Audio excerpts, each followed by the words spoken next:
નમસ્કાર, આપણું ગુજરાતમાં આપનું સ્વાગત છે. સોમનાથ ખાતે પીએમ મોદીના કાર્યક્રમને લઈ રાજ્યના પ્રવક્તા મંત્રી જીતુભાઈ વાઘાણીએ યોજી પ્રેસ કોન્ફરન્સ. સોમનાથ ખાતે તારીખ 8 થી 10 વિવિધ સાંસ્કૃતિક કાર્યક્રમો, તારીખ 11 મોદીજીના વડપણ હેઠળ શોરી યાત્રા બાદ જંગી જનસભા. સોમનાથ ખાતે 2500થી વધુ ઋષિકુમારો સતત 72 કલાક ઓમ નમઃ શિવાય જાપ કરશે. 1000 શંખના નાદ કરવામાં આવશે. 3000 ડ્રોનનો અદ્ભુત શો યોજાશે. 4 જિલ્લામાંથી ખાસ ટ્રેન મારફતે શ્રદ્ધાળુઓ સોમનાથ આવશે. શંખ સર્કલથી સોમનાથ મંદિર સુધી ભવ્ય શૌર્ય યાત્રામાં 108 અશ્વો પણ સંમેલિત કરાશે. આખું વર્ષ સ્વાભિમાન પર્વ તરીકે ઉજવાશે. આપણે જાણીએ છીએ કે મોદી સાહેબે જે પ્રકારે આપણા આસ્થા અને ધર્મના શ્રદ્ધાના કેન્દ્રો છે એમાં અનેક પ્રકારના ભગવાને નિમિત્ત બનાવ્યા, માતાજી નિમિત્ત બનાવ્યા અને આપણે સૌ આજે ગૌરવ અનુભવીએ કે નવી પેઢી પણ આસ્થા અને શ્રદ્ધાના કેન્દ્રમાં જોડાય. માનનીય મોદી સાહેબ આ પર્વની ઉજવણીમાં આપણી સાથે જોડાવાના છે. 10મી તારીખે લગભગ 5:30 કલાકે માનનીય મોદી સાહેબ હેલિકોપ્ટર દ્વારા ભગવાન સોમનાથના દર્શને પધારવાના છે. આપણા માટે ખુશીની વાત છે. માનનીય મુખ્યમંત્રી ભૂપેન્દ્રભાઈના નેતૃત્વમાં ભાઈ હર્ષભાઈના માર્ગદર્શન નીચે સમગ્ર કાર્યક્રમ વહીવટી તંત્ર એ કરી રહ્યો છે. માનનીય મોદી સાહેબ પીએમઓનું પણ માર્ગદર્શન સતત મળતું રહ્યું છે. અમારા સૌ સાથીઓ આદરણીય અર્જુનભાઈ, પ્રદ્યુમનભાઈ, કૌશિકભાઈ, ત્રણેય મંત્રીશ્રીઓ માનનીય હર્ષભાઈ 2 દિવસ પહેલા આવીને ગયા છે.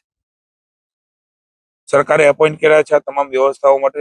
તંત્ર સાથે પૂરક બનીને રાજેશભાઈ, અમારા સ્થાનિક આગેવાનો, માનનીય જગદીશભાઈ વિશ્વકર્મા, સમગ્ર જે જિલ્લાઓ છે એ જિલ્લાઓના પ્રતિનિધિ, આગેવાનો, ચૂંટાયેલા પ્રતિનિધિ, સંગઠનના પ્રમુખ, ભારતીય જનતા પાર્ટીના માધ્યમથી પણ આ પર્વમાં લોકો જોડાય એના માટે એણે પણ આજે મિટિંગમાં માર્ગદર્શન કર્યું છે. અહીંયા ભગવાનના દર્શન પણ કર્યા છે.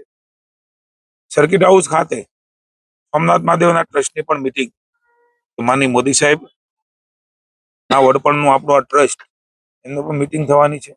સાહેબ, ઐતિહાસિક શૌર્ય યાત્રા પણ નીકળવાની છે. હું બધી જ વિગત આપને કહી રહ્યો છું. ડ્રોન શો એ પણ ખૂબ મોટો થવાનો છે.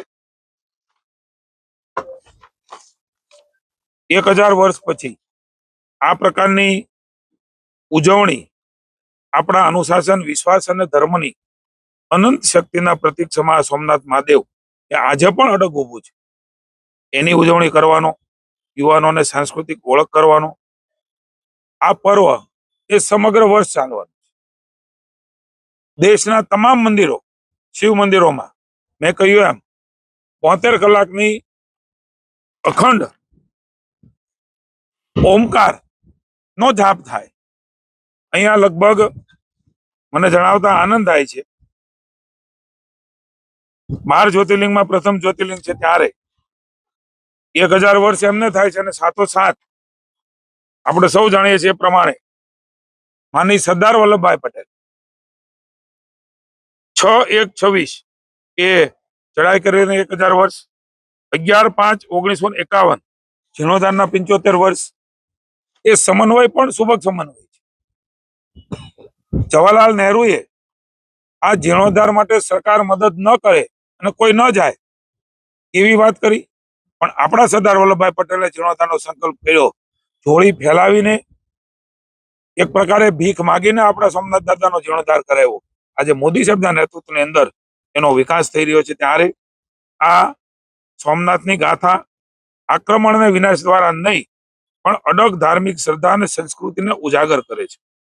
સોમનાથ મંદિર આજે વિશ્વમાં ભારતની સાંસ્કૃતિક ઓળખ, ધાર્મિક આધ્યાત્મિકતા, પરંપરા અને આત્મવિશ્વાસનો પર્યાય બન્યો છે. ત્યારે પહેલું જ્યોતિર્લિંગ આપણા સૌ માટે મને કહેતા આનંદ થાય છે કે 8, 9, 10 શિવ ભક્તિ ભજન અને લોક ડાયરાનું આયોજન પણ થયું છે. 3000 ડ્રોનનો શો એ પણ યોજાવાનો છે. 1000 આર્ટિસ્ટ, 500 બહાર અને 500 અંદર શંખનાદ થવાનો છે. 2500 જેટલા ઋષિકુમારો, બ્રહ્મદેવતાઓ દ્વારા મંત્રોચ્ચાર થવાનો છે.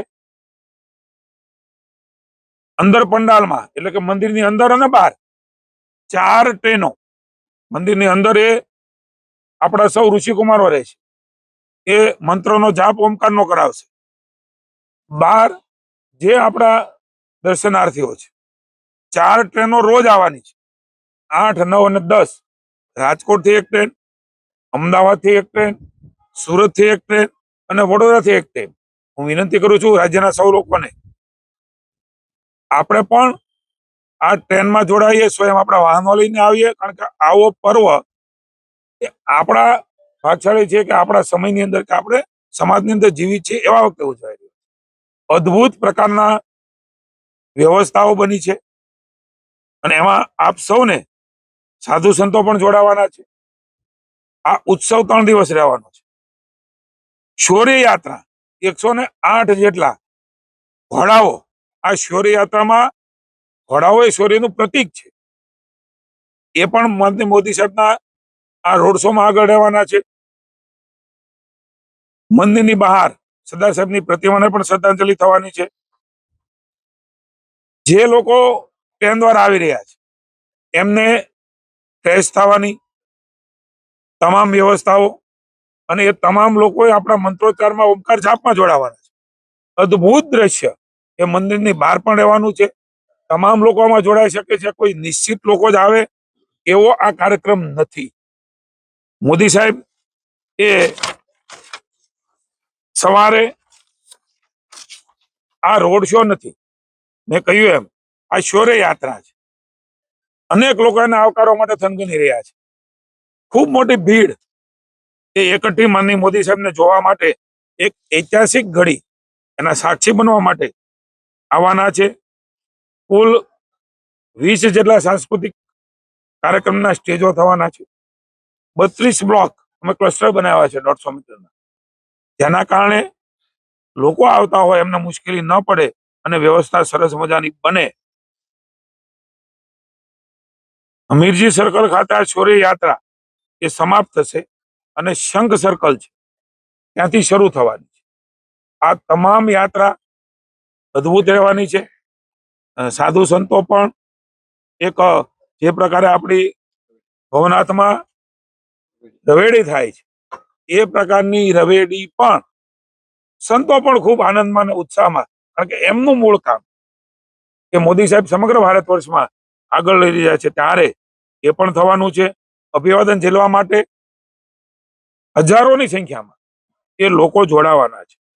માનનીય મોદી સાહેબ ત્યાં દર્શન કરીને, સરદાર સાહેબને પુષ્પાંજલિ કરીને સમગ્ર વિશ્વને ભારતની અંદર એક સંદેશ આપણો ગૌરવવંતો શૌર્યનો અને સંઘર્ષનો, આપણી આસ્થાના અતૂટ આસ્થાના 1000 વર્ષ થવા જઈ રહ્યા છે ત્યારે સમગ્ર વિશ્વની અંદર આ મેસેજ એના માટે ખૂબ મોટી એક સભા એ પણ આપ જાણો છો એ પ્રકારે રાખવામાં આવી છે.